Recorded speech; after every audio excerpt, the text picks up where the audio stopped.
ভালো রেজাল্ট করতে চায়।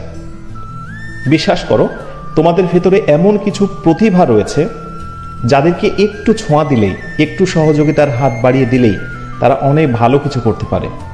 এখন আর সেই দিন নেই যে একেবারে রিমোট প্রত্যন্ত গ্রামাঞ্চল থেকে আমরা বলি বা এরকম বলতে শোনা যায় যে আমি সুযোগ পাইনি বলে আজকে অনেকটা পিছিয়ে আছি, আমাকে যদি কেউ ডিরেকশন দিত আমি অনেক ভালো করতাম। না, এটি আর বলা যাবে না, কারণ অনলাইনের এই সময়ে তুমি চাইলেই সবচাইতে বেস্ট ফ্যাসিলিটিগুলো এখন অনলাইন থেকেই পেতে পারো। আমি বলছি না যে ইংলিশ মজা থেকেই সবচেয়ে ভালো কিছু পাচ্ছ, এরকম নয়, আরও অনেকেই আছে, তাদের থেকেও তোমরা এটি নিতে পারো। এটি ডেফিনেটলি অনলাইনের একটি আশীর্বাদ।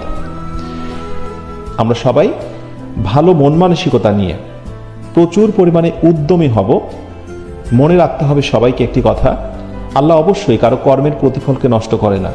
তুমি পড়াশোনা করবে প্রতিদিন 2 ঘন্টা আর তুমি প্রত্যাশা করবে A+, এটি কি করে সম্ভব? তাহলে